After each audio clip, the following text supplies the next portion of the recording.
The scream tore through the forest like a blade, a sound not of pain but of hunger. It echoed between the ancient oaks, their branches tangling overhead to blot out the moon. Somewhere in that labyrinth of shadows, a single candle flickered.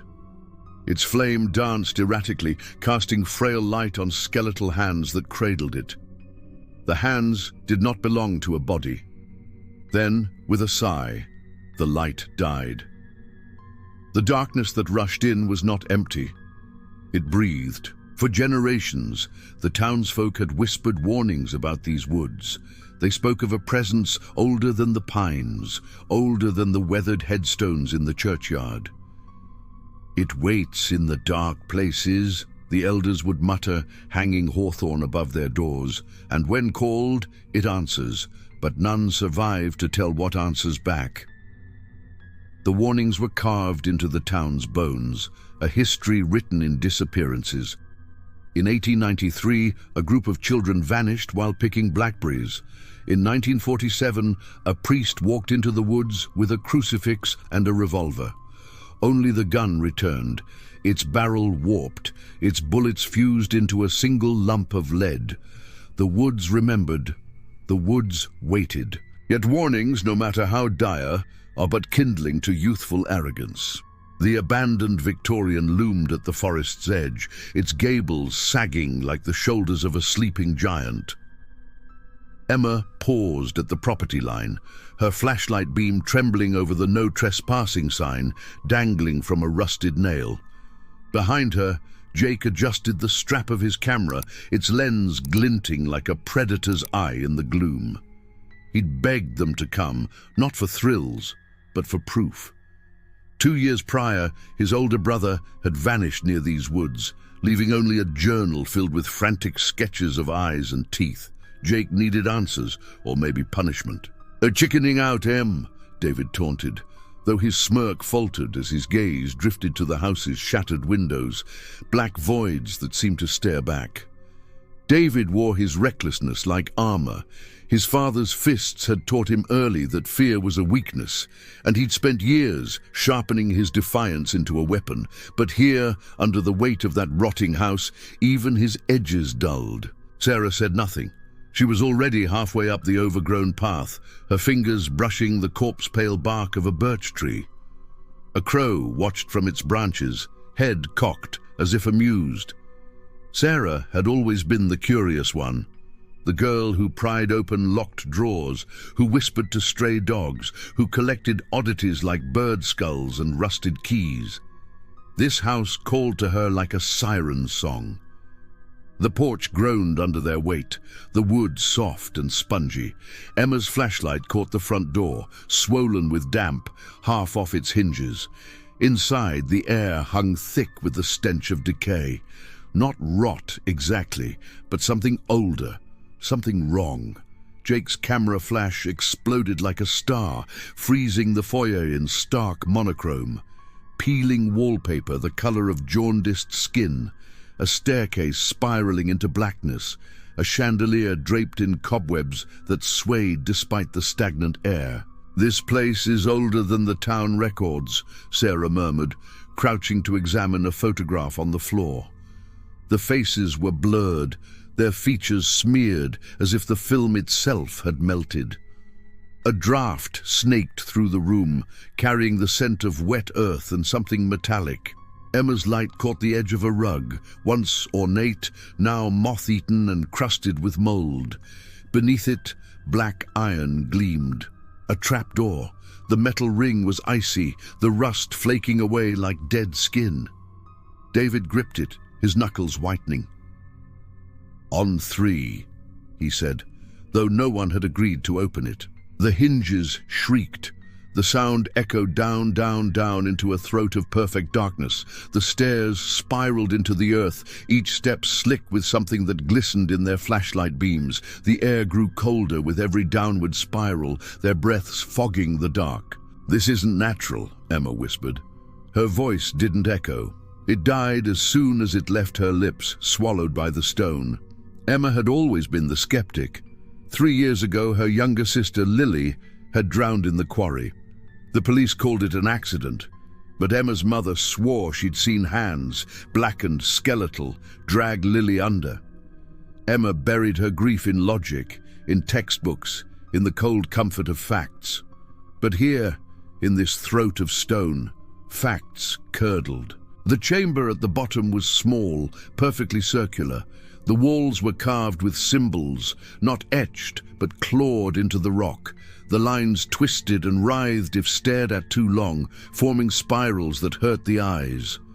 At the room's center stood a pedestal of obsidian, veined with crimson. Upon it rested a book, Maleficium Arcanum. The title gleamed wetly, the letters squirming under their gaze. Jake reached out, his bravado thin. Probably just some old... The book fell open before he touched it. The pages were vellum, yellowed and brittle. The text writhed, a language of jagged symbols and spirals that rearranged themselves as they watched. Emma's throat tightened. She could understand it. Light the candles, speak the words, offer no blood, yet we shouldn't. But the candles were already in their hands. The circle was already drawn in salt that burned their fingertips. The chant rose unbidden, their voices tangling into a drone that didn't sound human. The flames turned green, the shadows on the walls peeled free. Something answered. The grimoire's curse. The book was older than the house, older than the town.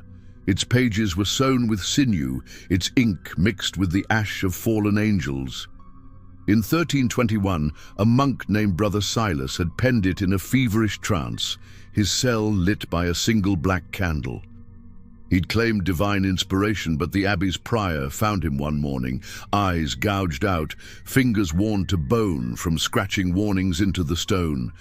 It speaks through the pages. It hungers through the words. The grimoire vanished, surfacing centuries later in the hands of a witchfinder who burned his own village to ash. It craved readers. It craved fools. The haunting Jake vanished first. They found his camera in the woods, the lens cracked like a spider's web. The last photo showed only darkness, but the audio. Click, static, breathing, a wet, clicking whisper. You called. I came. Sarah stopped sleeping. She'd wake screaming, clawing at her reflection in the bathroom mirror. It's in the glass, she'd sob. It's watching. Her hands left bloody streaks on the sink. By the third night, her reflection stopped matching her movements. It smiled when she cried. It mouthed words she couldn't hear. When she pressed her palm to the glass, the reflection pressed back, its fingers too long, its nails curved like talons. David's hands never stopped shaking. He'd hear scratching under his bed, though nothing was ever there. Then one morning his mother found his room empty. The sheets were tangled, the walls scored with deep grooves, too wide for human nails. On the floor lay his father's old hunting knife, its blade snapped in half. Emma alone resisted. She pored over the grimoire as it rewrote itself, the ink pooling like blood. The demon feeds on fear, the new pages hissed, but it craves regret. It wants you to beg. The second descent. The house was worse the second time. The vines had thickened, their leaves edged in red like infected wounds. The door hung open, the darkness inside pulsing. The trapdoor waited, already open. The stairs glistened.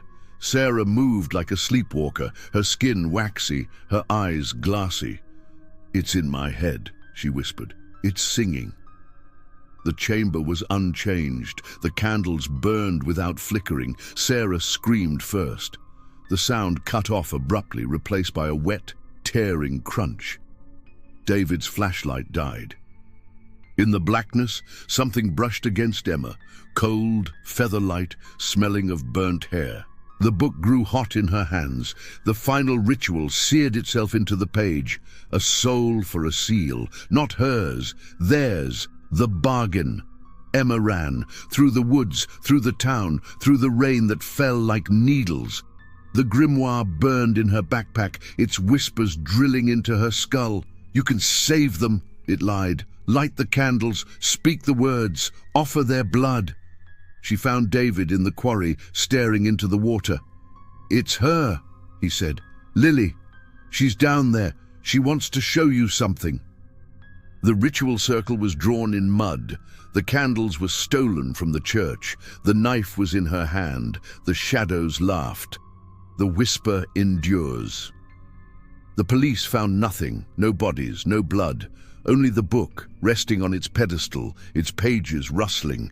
If you listen closely, you can hear it still, the creak of the trapdoor, the whisper of turning pages.